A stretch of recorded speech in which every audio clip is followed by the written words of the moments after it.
মাদকমুক্ত সমাজ গঠন ও যুব সমাজকে ক্রীড়ামুখী করার লক্ষ্যে ফরিদপুরের আলফাডাঙ্গায় অনুষ্ঠিত হয়ে গেল আরাফাত রহমান কোকো স্মৃতি ইউনিয়ন কাপ ক্রিকেট টুর্নামেন্ট।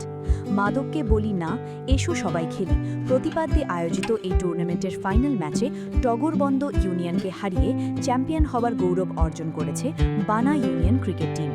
বৃহস্পতিবার বিকেলে উপজেলার ঐতিহ্যবাহী বানা এম.এ. মাজিদ স্কুল মাঠে বসেছিল এই ক্রীড়ামোদীদের মিলন মেলা। টানটান উত্তেজনার এই ম্যাচে প্রথমে ব্যাট করে বানা ইউনিয়ন ক্রিকেট টিম সংগ্রহ করে ১৫৯ রান। জবাবে টগরবন্দ ইউনিয়ন ক্রিকেট টিম লক্ষ্য তাড়ায় ব্যর্থ হলে চ্যাম্পিয়ন ট্রফি ঘরে তোলে বানা ইউনিয়ন।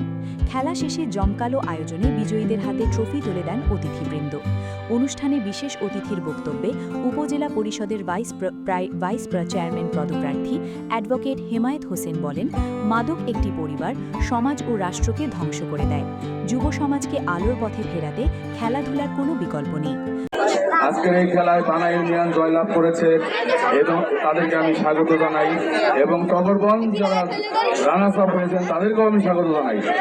সবচেয়ে বেশি বলতে চাই যে দুইটা ইউনিয়নের যে যুবক ছেলেরা খেলাধুলার ভিতরে আছে, এটা দেখে আমি খুব আনন্দিত, এবং এদেরকে আরো আহ্বান করব এই মাদক থেকে দূরে আসার জন্য, সরে আসার জন্য।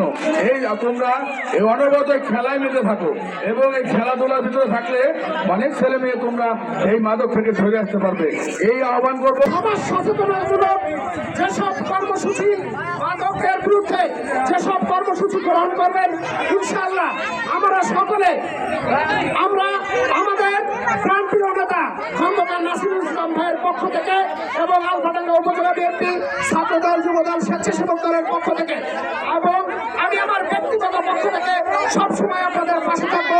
বানা ইউপির প্যানেল চেয়ারম্যান মোহাম্মদ সোনা মিয়ার সভাপতিত্বে অনুষ্ঠানে প্রধান অতিথি ছিলেন সমাজসেবক আলহাজ সিরাজুল ইসলাম। ধারাভাষ্যকার লিয়াকত বিশ্বাসের প্রাণবন্ত ধারাভাষ্য পুরো আয়োজনে আলাদা এক উত্তেজনা সৃষ্টি করে। মাদক বিরোধী সচেতনতা বৃদ্ধি ও সামাজিক সম্প্রীতি রক্ষায় এমন আয়োজন নিয়মিত আয়োজনের দাবি জানিয়েছেন স্থানীয় ক্রীড়াপ্রেমীরা।